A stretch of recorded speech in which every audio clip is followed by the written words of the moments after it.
This an all-out blitz, real hard hits, them other podcast trash, we gon' make them all quit. We cover all the topics with intelligence and logic. I know you wanna score, but ID gon' stop it. We from Texas, so that mean that we Texans. Breaking down the X's and O's, our profession. No complaining, just training, you see the progression. They had a Pro Bowl for talk shows, we get selected. We gon' celebrate every win like a birthday. Ray J with the news, first with all the updates. Spin move on the competition, yeah, we juking them. You not really in touch if you not tuning in. This is Crenshaw, Briggs, and VT. We want the touchdown, we not trying to go for 3. And it's best if you get up out the street, cause them bulls out the pen and they bout to stampede.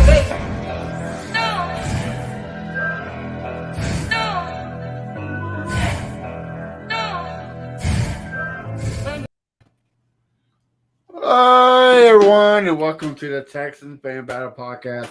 Once again, I am joined by my amazing trio. With me, I got Mr. Crenshaw. Say what's up to the folks. What up? And as always, again, we got our sidekick, the space legend, Mr. BT. Say what's up, man. What's going on? And guys, you know, he's a regular. We're always happy to have him on. He's the number one defensive tackle in our hearts. We got Mr. Amobi Okoye. What's going on, man? What's up? What's up? What's up, Texans fans? What's good? Man, glad to have you on. It's always a pleasure to have you on. I'm glad to be on, man. Glad to be on. Things. I feel like things are about to turn around. I feel like it's about to turn around. I hope you're right, because I don't know how much more. If the Astros lose tonight and we lose tomorrow, I don't know what I'm gonna do. I'm gonna be sad, I guess. They're killing me. Well, guys, before we talk about what we're here for, we got some NFL news. Just real quick, we have some sad news: the passing of Mike Zimmer's son. I forget his first name. I'm sorry. To be more prepared, but he died at the age of 38, and he was the Bengals offensive assistant. So, yeah, so it's sad. 38, man, that's young. I mean, how did he pass? What happened? I haven't heard the details yet. B, did you hear anything? I actually didn't see the details yet. I don't think they released it to the public quite yet. And I also heard Coach McVay's grandfather, the old GM, he passed away as well. So, sad to hear that. Also, Andy Reid's son, Britt Reid, he got sentenced the other day, and he is looking at 3 years in prison for the manslaughter or driving under influence. So, yeah. I think they took a little easy on him, but hey, that's why I'm not paid to do it, because I'd be hard. You go to jail. You go to jail. Like everybody goes to jail. Yeah. So. Well, guys. Again, before we kick it off, we got the NFL trade deadline. Man, to me, it seemed like this was the craziest one we had in a while. Amobi, I'll kick it off to you first, man. What was the craziest trade you thought? Well, for one, I thought the Texans would have done something, which we didn't. If I'm right, we didn't do anything, did we? Nope, we tried, but we didn't succeed. Yeah, Cooks. I remember the Brandin Cooks. They were trying to.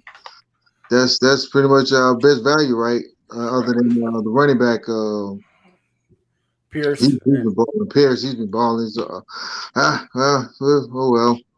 We should have went out and got somebody. Damn it. Right. I agree there. Yeah, we need some big splash name, especially offensively. Receiver wise, I know they were trying to, do the thing with Brandin Cooks, but we shall see. Yeah. Well, Chase Claypool, he got traded to your second favorite team. He went to the Bears. I thought that was. I was just about to say if we would have went for him, I would have. I think right now I would rather have Claypool than have Cooks. I mean, Cooks is good too, but Claypool is kind of younger, and I don't know. Yeah. What do you think between Claypool and between Claypool and Brandin Cooks, who would you guys rather have? I rather have Claypool because you can utilize them in more, like, with the sweeps and stuff like that. But I don't know if I'm okay trading the second round draft pick for him. I think that was a little too rich for my blood. Yeah. More like third, fourth round pick, something like that. Yeah, because we have what, 2 second rounds, right? No, Or we got 3? one. We got one. I thought we had 2 second. We got 2/3. Yeah, Oh, 2/3. Yeah, one second, I believe. Two first, 1 second, 2/3. Yep. Okay. Yeah. All stemming from the Deshaun and tonsil, still from all that, right? No, I think just Deshaun. It's all Deshaun Watson. Yeah. That's the reason why we have all the picks. It is actually interesting because you brought up Tunsil, but so when Miami got Chubb and Wilson, and basically that whole trade that we had with Tunsil allowed them to get Wilson. So I mean, frankly, Miami is so stacked right now; it's unbelievable. They definitely have one of the best rosters in the NFL. And Tua is playing lights out too. Tua is, but I gotta say, like, when you've got threats like Tyreek Hill and Waddle, I mean, of course, it's pretty hard not to ball out. Offensively, they're just stacked hardcore. Yeah, and you got rid of kind of a liability in Edmonds, and you got a promising running back in Wilson. Jeff Wilson, yeah. So they did all that off trades, though. Mm-hmm. Did they release Edmonds or did they just trade him? They traded him for Chubb. Oh, okay. Yeah, the Broncos gave Chubb in the first round. They're making some real good moves. Yeah. They're all in. It looks like. I mean, they already beat the Bills, so why not? Yeah. Crenshaw, real quick, what was the most exciting trade? Gotta be Smith from the Bears going to the Ravens, man. That's helped that defense tremendously, man. And I'm all for it, man. Whatever you can do to stop the Browns, I'm good with it, man. Now, actually, I take that back. The same Bears. The Bears look like they're emptying out because they traded the edge rusher, the defensive end, Quinn. Quinn to the we gonna see him tomorrow. That was a steal right there, in my opinion. Yeah, for I think like a 5th round pick. Yeah, they got him pretty cheap. So. Yeah, he's a heck of a pass rusher. I watched the game. Yeah. BT, what about you? What was your most exciting trade? Well, I mean, like I was saying, I think Miami, but what I also found interesting, divisional trade. Vikings got Hawk from the Lions. So that was quite interesting because that's something I definitely was not expecting at all. But Vikings taking TJ Hawk, I didn't think that was going to happen. And obviously this didn't happen on trade day, but the 49ers getting CMC, I think that was a huge win. Yeah, this past weekend he had that hat trick, a passing touchdown, a passing touchdown, a rushing touchdown. Dude can do it all in one game. I mean, he's balling out. He's balling out the 49ers, and obviously they killed the Rams too, like this weekend. So if we can stay healthy, that's a for sure solid pick. So do y'all think just Debo's role lessens now with McCaffrey there? Yeah, I mean, I don't think he has to play in the backfield as much, so he can just be basically that receiver. But the sparing times that they actually do want to, change it up, it's still available. Yep. Yeah. So, I mean, and they could also throw McCaffrey out there at wideout and right next to Samuel. Yeah, it gives defensive coordinators a lot more to work on. Oh yeah, I put both of them in the backfield. Yeah, I was about to say the same thing. And plus, you still got Kittle. I mean, dude. Yeah. Now if they can get a legit quarterback, they be stacked. So, So you got a running back that can run routes like a receiver, and a receiver that can run like a running back. I mean, it's just freaking amazing combo. Speaking of legitimate quarterback, Titans and Texans. We didn't see one at all that game. 17-10. Okoye, you're the guest. Tell us what was your. There wasn't a lot of them, but what was the good points of the game? Well, and what were some of the terribles? What we should have been focused on is trying to stop damn Derrick Henry. Yeah. Well, I mean, it's a tall tax, but that should have been the more priority. Yeah, that game. I mean, just like every other game, we could have had that. Yeah. At least the first half looked like we could have had it, you know. But it's frustrating, man. It's frustrating. Oh, most definitely. Well, what was the signs on the offense that you were disappointed in? Was it that Mills couldn't throw the ball, or we couldn't get Pierce going? A mixture of both. I mean, like the play calling could have been better. Yeah, as far as like just Springer, I need to see a little more screen action. I think that would open up, you know, the passing game much more. So that's I mean, now people are starting to recognize Pierce is legit. So why not sprinkle a little bit of, you know, a screen game in there with him? That way, it just kind of like softens the run a little more, and he gets him to run even better, because now they're like, okay, is it a screen? Is it a run? Is it, you know? Yeah. So our passing game that's a whole discussion. Yeah, I'm telling you. Well, Crenshaw, are you getting the bag of chips open? Are we getting spicy with it? Oh, I mean, first of all right, before I say something, okay, let me ask you a question, Moby. How do you tackle a 6'3", 250-pound running back? Like, how do you do that, man? Definitely not up top. Right. Definitely not up top. Go for them feet. Go for them. Go, yeah. It's not easy. Even for a defensive lineman, big defensive lineman as us, it's not easy. Damn. So just imagine a safety, a corner that weighs a buck 05, buck 50, 205, 215, trying to tackle that freight train coming down. Yeah. All right. Well, the game, I mean, we was really in the game. It was 7-3 at halftime. I mean, even though he really didn't start running on them until the second half, but so they kind of kept him in check. It's just they couldn't pass the ball, and then that one promising drive Mills had, you got two receivers bumping into each other, interception. That should have been points right there. Steven Nelson picked off the pass, getting in the red zone. Should have been more than just 3 points right there. Then we got the fumble off the punt return. We get 0 points right there. So we had so many opportunities to put more points on board to actually win this game, and we didn't execute. I'm not counting that garbage time yards that Mills got at the end of the game. I'm not counting that. So I'm looking at this man has 65 yards passing. We cannot have our starting quarterback with 65 yards passing, man.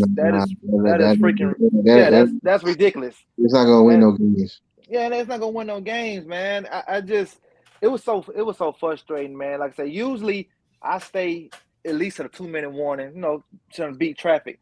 I got the hell up out of there fourth quarter, man. I'm like, let me get the fuck up out of here, man. This shit here is embarrassing, man. It's embarrassing. It's like it doesn't make any sense to watch. This offense reminded me when we lost 30-0 against Kansas City in the playoff game. Y'all remember that game right there? Yeah. You know, that offense, or the Letterman jacket game against New England. That's what this offense reminded me of on Sunday. And I was just upset, man. We got to do better. I mean, they see, like, okay, we're going to stack the box. We're going to make Mills beat us. And if he can't do it, they need to – I don't want to bench him because I kind of want him to keep getting his reps. But, damn, I mean, you got to send a message. Just bench him for a half, put Kyle Allen in, and then you can bring him back the next game. But just don't have us a little change same shit show. Yeah, it's not going to hurt. I mean, New England just did it on Monday Night Football. And then they went back to Mac Jones the following game. So we can do the same. Knock it out till you try it.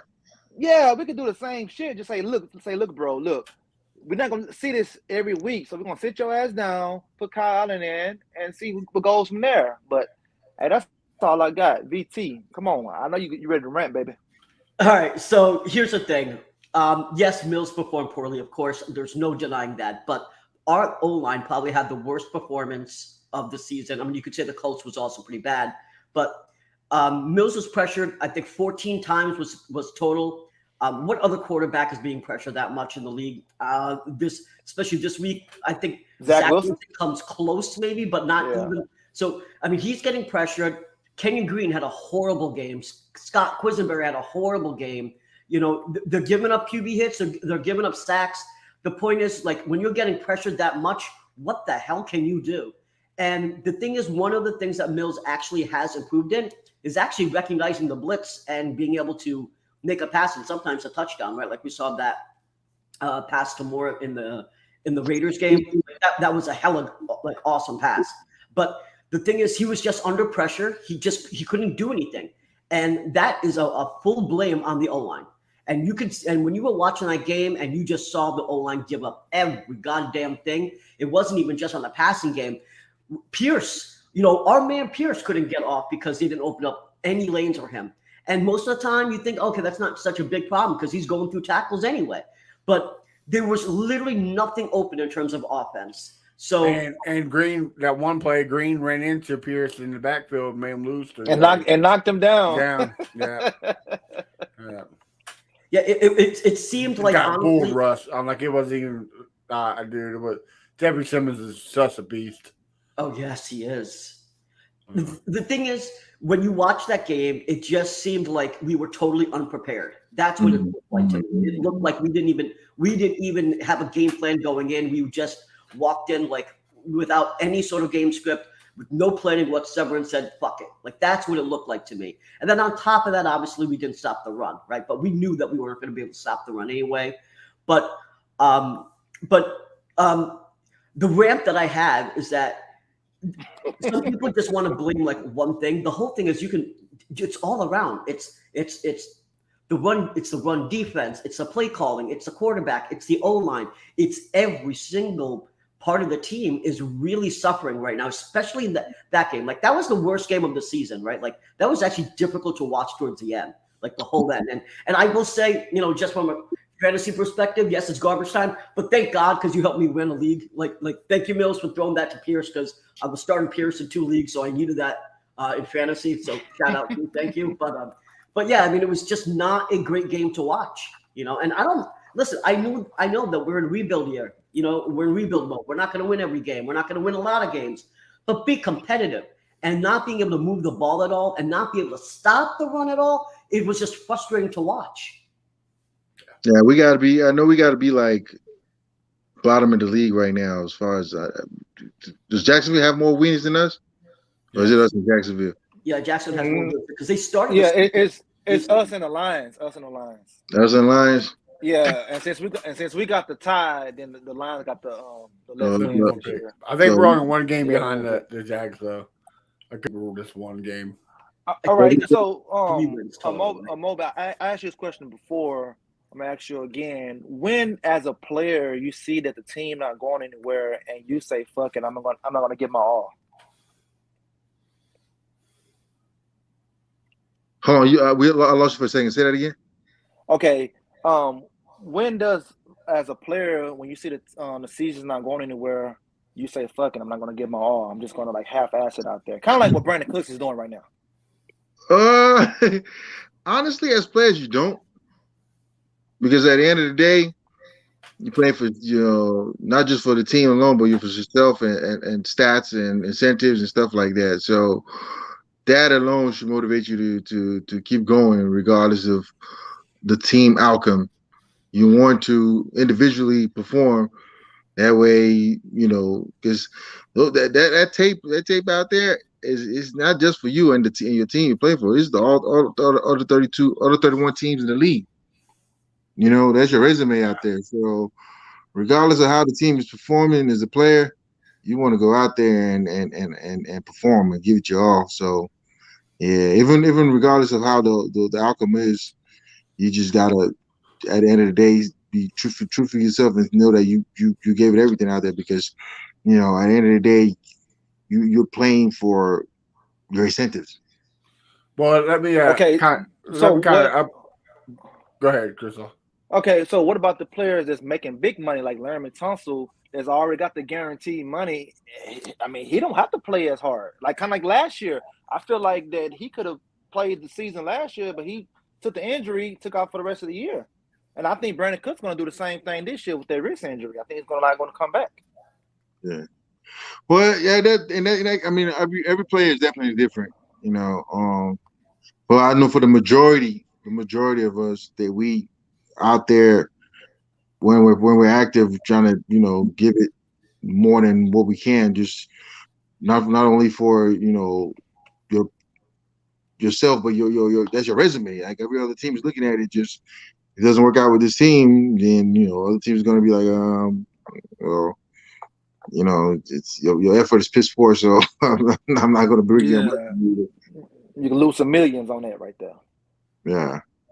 Well, so it all depends on the character of the player. Well, let me kind of piggyback off of Crenshaw. When does players start giving up on coaches? Not just necessarily the head coach, but like the offensive coordinator and such. When do players do that? Man, yeah, when it's blatant and obvious that the coaching style or the coaching plays, the coach calling is not working, you see when players are fed up and not into it as they would normally be. Yeah.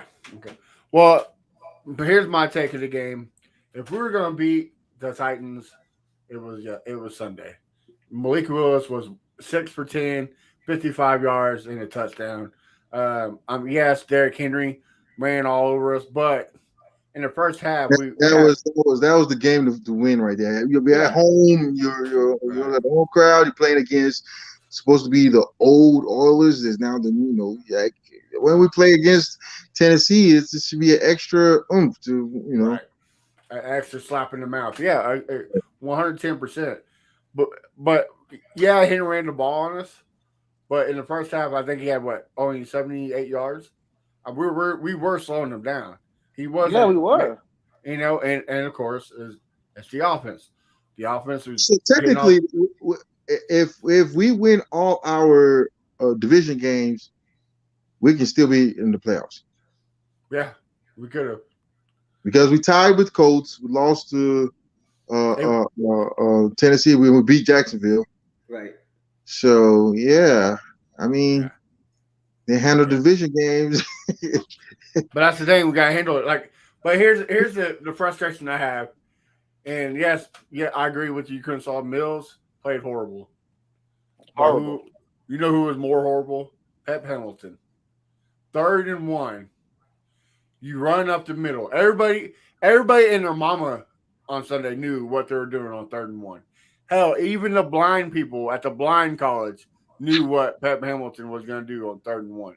Like, up the middle all game was not helping. It was not working at all. Right. Green had a horrible game.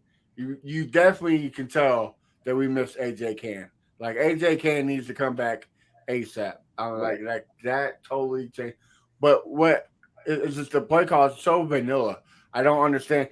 Maybe he don't have no trust in Mills. If that's the case, he still needs to go. Like, you don't need an offensive coordinator that don't have trust in Mills. Like, it's either Mills or no. Like, you have to put trust. Am I right, Amobi? Do you need a coordinator that has trust in your quarterback? Or of course. Okay. For sure. Look, yeah. That relationship has to be there. If not, nothing's gonna blend. This is gonna work. But my frustration with Mills is he was working good in that first drive, and like you said, Crenshaw, he threw that interception, and then he turned midnight struck. He turned to a pumpkin. I don't get it. He turned. It's like we had Matt Schaub in 2012 again, where he just starts just disappearing. Brock Osweiler, yeah. Brian Hoyer, I don't get it. Like, well, no, he needs to bounce back from those. Every time he throws a pick, he needs to forget it. That's a new drive. Quit worrying about throwing picks. worrying about extending the drives. That's Right. what's killing. That's what's killing the defense. Like I said, the defense did a good job in the first half, but got tired in the second half. Crenshaw, you're right. You hit the nail on the coffin. Like we had so many times to get. We could have been up 21-7 easily. Like you're in the red zone, and your best player on the field don't touch the ball once. What's up with that Rex Bergman pass? He is not CMC. Why the hell they try the Rex Bergman pass like that, man? What the like? Why you so cute right there? I guess at this point in time, they just want to try any and everything. Well, look, if you want to do something like that, hell, do a Wildcat with Jeff Allen again and have him throw the ball. He's a fucking quarterback. Like, don't give it to Burkhead. Right. I mean, I applaud the creativity, but come on, man. You can't get creative when they like 31st in scoring, something like that. I don't want you to get creative right there, man. Did Damon Pierce even touch the ball that series? He didn't. Not in the red zone. He didn't touch it once in the red zone.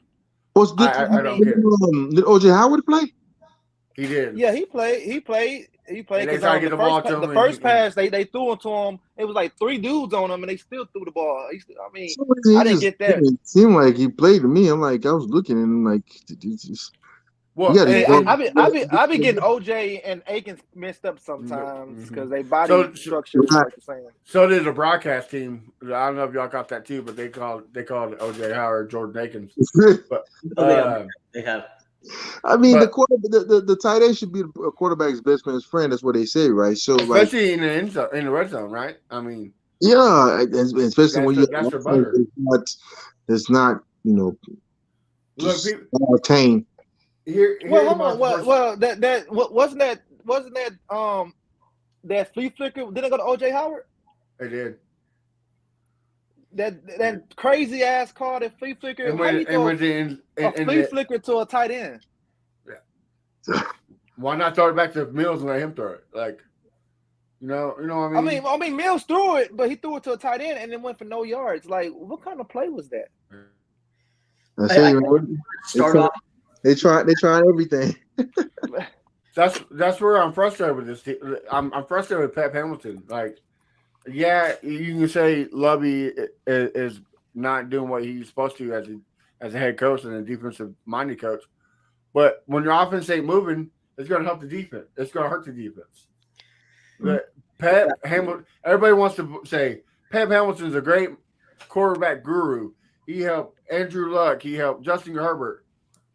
If you helped him, why do you get fired from with Andrew Luck? You had Frank Gore, Andrew Luck, T.Y. Hilton, and he still got fired. Like, come on, man. People want to say it's the talent and not Pat Hamilton's fault. No. If you're an offensive coordinator and you're so great like everybody says you are, it doesn't matter the talent you have. You bring the best out of them. I mean, Amobi, you're a player. Isn't that correct? True. So, I mean, I'm trying to think of who else out there that is doing a good job that can come in and Ben replace. Jones. I'll take Ben Jones in a heartbeat. Which guy? Ben Jones from the Lions. I would take him. The Lions offensive coordinator. And you know who else I would take? I think he's with the Rams. I'm not sure, but his dad used to coach here. I'll take Mr. Clint Kubiak. I would love for the zone blocking. He with the Broncos. The Broncos, yes. Yeah. I would love the zone blocking. Maybe that's why the run game has improved in Denver. I'm just saying. Yeah. So you can take the Eagles offensive coordinator. That's the guy that really worked with Justin Herbert. You know, they give it to Pep, but it was that guy. But VT, give us your Pep breakdown on other quarterbacks that he played. Okay, that's exactly what I want to get into. And because if Leo's watching, I told him I'm going to go into bitch mode. So here's bitch mode VT. All right. So the whole BVT, let's go. So the whole thing is that the whole prep, the pro Pep thing, right? Because every single time you say, "Oh, but look what Pep did to Andrew Luck, and look what he did to Justin Herbert, and look how he helped Davis Mills last year." So I started going through this and I was like, something's got to be up. So obviously we're doing a little investigation. I just want to read this off here on just some of the quarterbacks that no one ever really talks about. All right. Chad Pennington, Quincy Carter, Brooks Bellinger, Alex Smith, Brian Grease, Rex Grossman, Kyle Orton, Jay Cutler, Justin Herbert, Andrew Luck, and Davis Mills. Now, here's the interesting thing.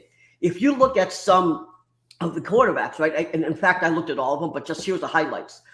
If you look at these, what you find out is the second year that Pep is there, they all do worse. Chad Pennington, he started out with a quarterback rating of 91. Second year, 70.9. Rex Grossman, first year, 66.4. Second year, 59.7. Andrew Luck started out 96.5. Second year, 74.9. Davis Mills, first year, 88.8. Second year, 81.9. And it goes on like that. And if you keep looking at this, what you find out is that the second year that Pep is there, being an OC, because whether he goes to quarterback coach to OC or he is an OC there, he actually makes quarterbacks worse. And so now here is my question. Now, this is the rant that I had with my whole article this morning. And yes, I was kind of raging when I was typing it up like this. But the whole thing is that you have to obviously understand that like Lovie Smith and Nick Caserio obviously looked into Pep Hamilton's past. They saw what he did in terms of what he did with those quarterbacks, and they still promoted him from quarterback coach to OC. Knowing this, now the question becomes: do I now have to? Can I judge the entire front office? Because at this point, I've been trying to say, you know what? I'm trusting the front office, trust the process.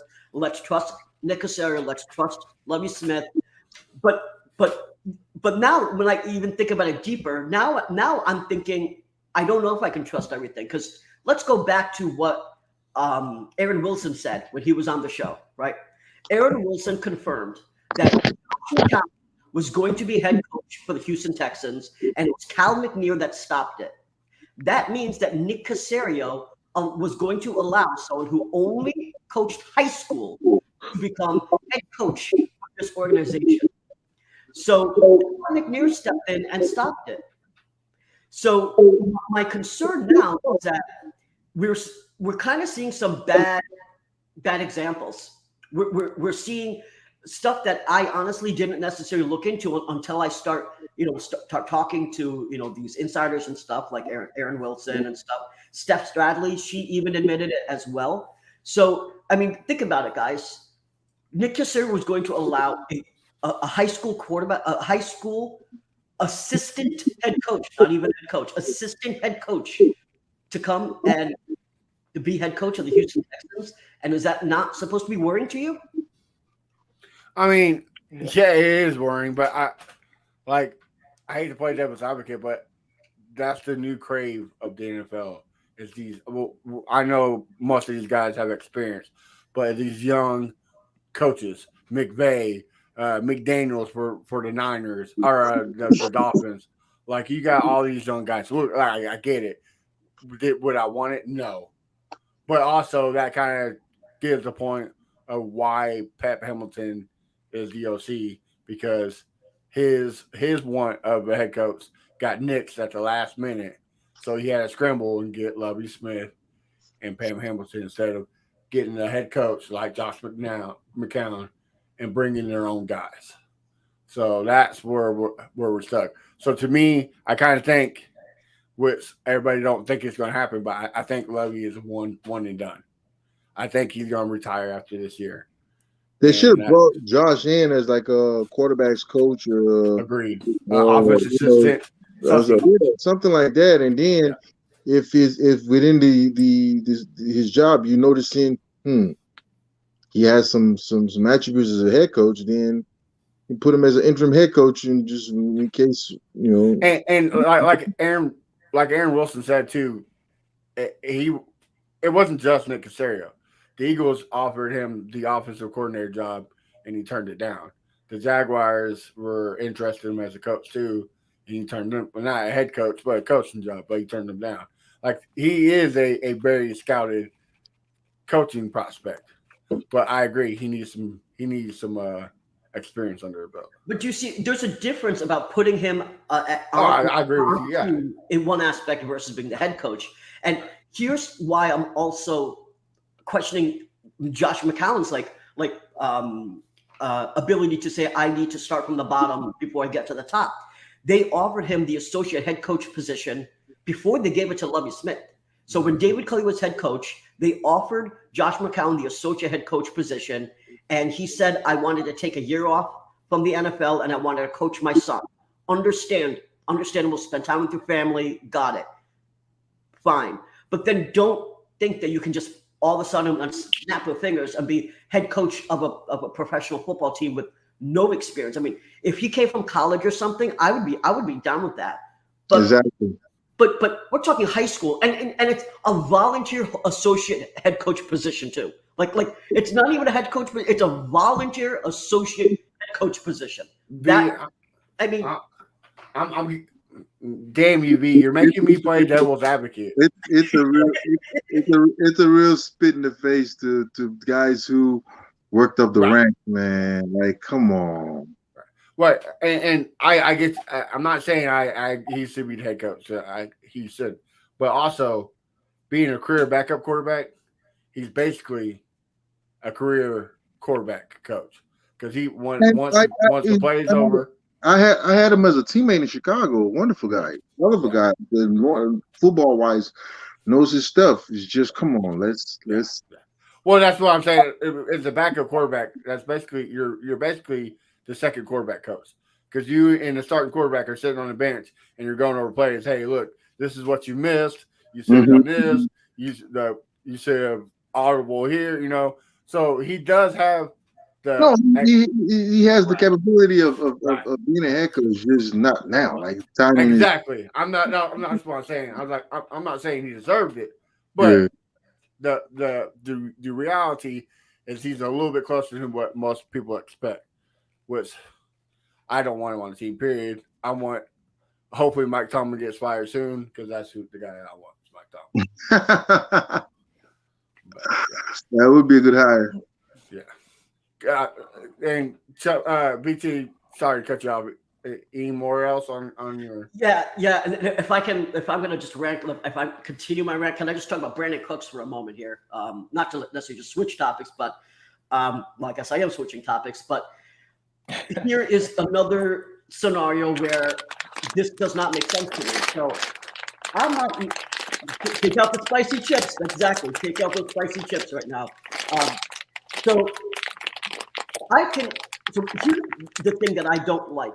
All right, you remember that interception that happened that Mills threw during the Raiders game, right? So Mills threw that interception. You saw you saw Brandin Cooks throw his hands up in the air, walk off the field while the play was still live. Tunstall, the highest paid person on that team, running down the field trying to stop the dude that just caught the interception, while Brandin Cooks is like, fuck it, I'm out of here. So the fact of the matter is Brandin Cooks has given up. He checked out. He's had a crap season up until this past weekend where Nico Collins got hurt. Nico Collins had outperformed him. He's had 17 less targets and he's had more yards. So you have a sophomore wide receiver outperforming a vet.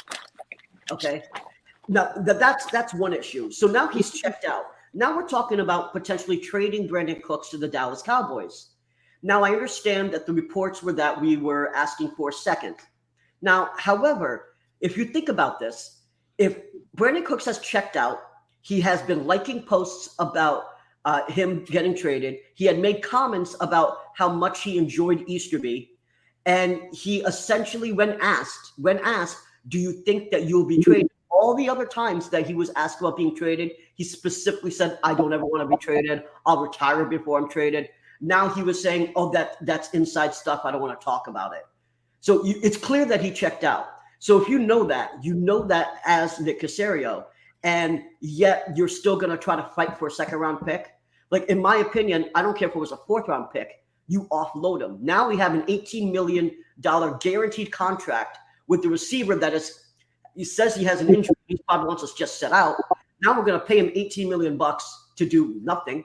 And if he does not actually get better over the course of this season, we'll be lucky. We'll get a 5th round pick, if anything, at the end of this season. And it just essentially becomes a waste. Why wasn't he offloaded take a discount on him, get that draft capital?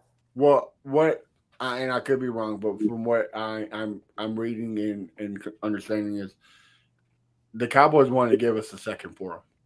It was the money situation. They wanted us to eat some of the cap, and Nick Casario said no. So that's what stopped the trade. It wasn't the price of the draft capital. It was the actual contract. Which the Cowboys didn't want to eat the whole $18 million. They wanted the Texans to eat some, and just couldn't. Same thing happened to the Panthers and Baker Mayfield this offseason before that draft. It happens more often than none.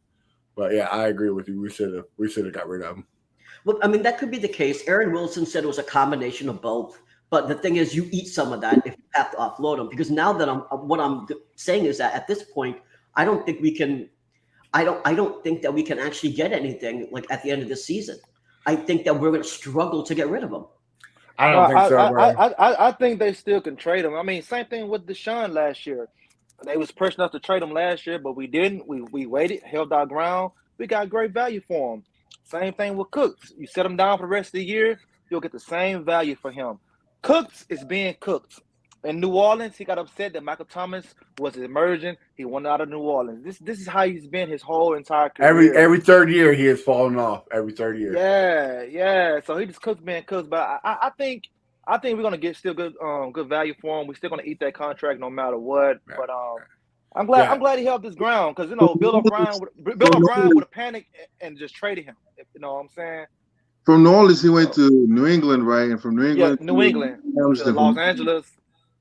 Yeah, he went to Los Angeles, then Los Angeles to Houston, and every year, he just been like that. This grown everywhere he goes. Like, I know you're kind of. I'm not saying that you kind of are giving up on Nick.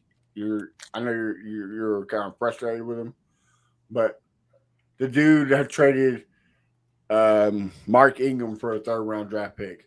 Like, I think he can do some gold with Brandin Cooks. I think we at draft we get a 2nd or a 3rd, and honestly, it's what he's worth. I mean, we all thought he was a great receiver, but obviously we were wrong. So it's crazy. During the offseason, we were saying, don't trade Cooks. Mills needs his best weapon. Don't get rid of Pep Hamilton. He helped Mills so much last year. Now we stand here in November, say get rid of both of them. That's crazy, man. Yes. That's crazy. Yes. Yeah, you like that. Yeah. And then on the Josh McCown thing, see, he would have been like I don't know if you guys watch basketball like that, but he would have been like Steve Nash. Steve Nash was a consultant, and he just all of a sudden became a head coach of Brooklyn, and they know he can coach, and now he's fired now. So I think that's what would happen. That would happen to Josh McCown. He would have came in, it'd have been too much for him, and he would have been fired too soon. So I think he needs to be some type of assistant, work his way up. Just work his way up because it's disrespecting to the other guys in the league that's been assistants for a long time and never got a head coaching job. And this guy just come in and be a head coach, especially with his skin color. And they know they're gonna talk about that. Yep. Yeah. So you can't. Hey! Last time we brought that up, we almost we got called racist. So let's not go that route. I'm just saying because if he comes, I'm just saying. I feel you. You're right. You're 100% right. Well, I'm just telling you. Be careful. All right. Oh yeah. But hey, what do you always say? Any bad publicity is good publicity, right? Yeah. So, controversy sells, man. So exactly. you gotta keep it up. You gotta keep it up. But because everybody be watching us. Yeah. just waiting for us to slip up. So you know it. Well, guys, we're almost at that time, so we'll get a quick prediction of the game tomorrow, which me and Crenshaw will be at. So if y'all there, hit us up. We'll Moby, definitely you gonna be there too? yeah, I'll be there. The plan is to be. No, that's plan is about to be- Moby. Plans to be. The plan is to be. I'll know. I'll know actually tomorrow morning. All right. Yeah, but yeah. Let's get these predictions going. Right? Well, let me know, Moby, if you're gonna be there, because I got a nephew who's a big fan of yours. So Okay. I'll swing by and let him meet you. I know All that'll right. make his day. But yeah, I'll start with you, Moby. What's your predictions for tomorrow? Honestly, I really think the Texans are gonna pull an upset. Like it. I think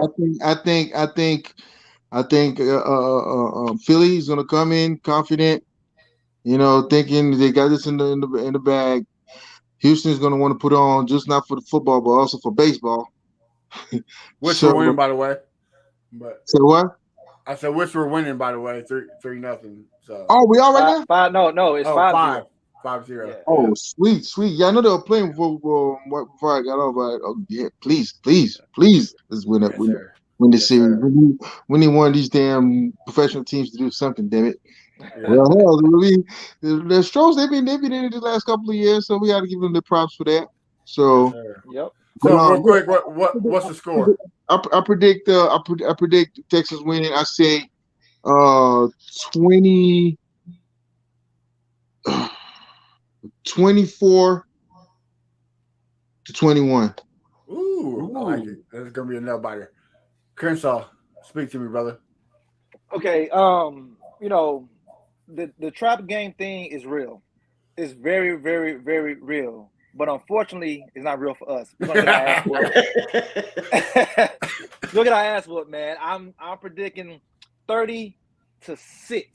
Woo! I hope not. We only get field goals. We only get field goals, man. That defense is gonna kill us, man. Yeah.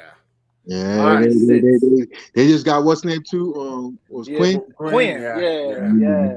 He's gonna kill us, man. Yeah, I might need But to take- Jordan Davis is out on IR, so hopefully They don't much need Jordan Davis. I know, but hopefully Pierce can have a big game because that boy is huge. good. Yep. Yeah. Yes. It's advertised. Yeah. It's a kid from Georgia, right? The rookie. Yep. Yes. Yes. One of my draft questions. Yeah. All right, BT. Well, let it rip. What you got? So I don't think it's going to be quite as bad in terms of offense as Crenshaw, but it's going to be bad. I think that we're looking at like 42-7. It's gonna we'll get a TD. I'm going to assume it's going to be a rushing TD, but it's going to be left around 42-7. That's my prediction for tomorrow. Okay. Well, the running game sucks, so they're not. I mean, they're still probably going to get 100 yards rushing on us, but I don't think they're going to beat us that way. I say I got it on the fence with Amobi. I think it's a trap game. I'm going to say 28-21 Texans. They're looking next week and thinking that they're going to go undefeated. So, guys, before we hang up, let you know we have been sponsored by Manscaped.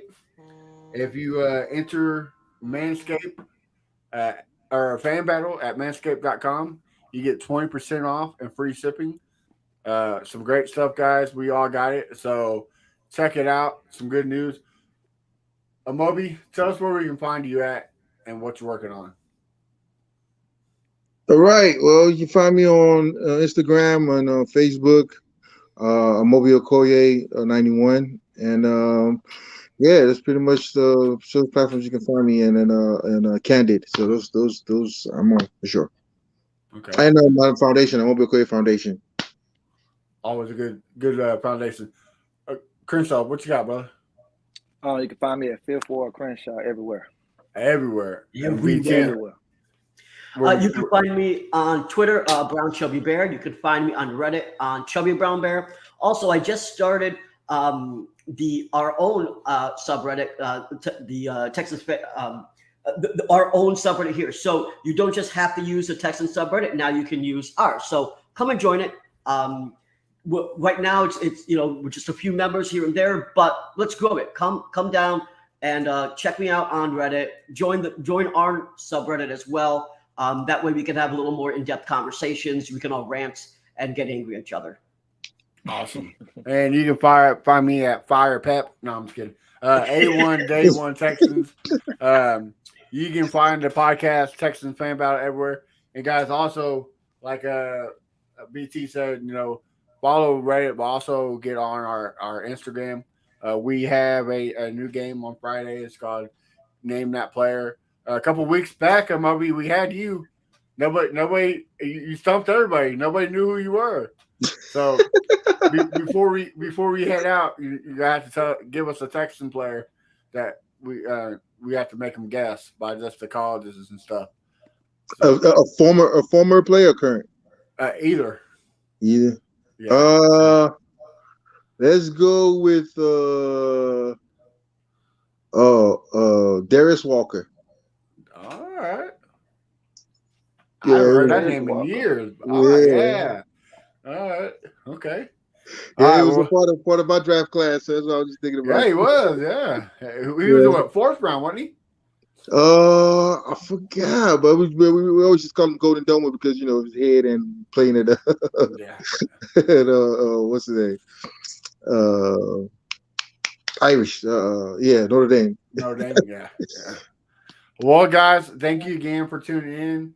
Make sure you check us next week, and hopefully the Texans upset the Eagles, but I doubt it. Till then, guys, have a good one. All right, y'all. Let's go.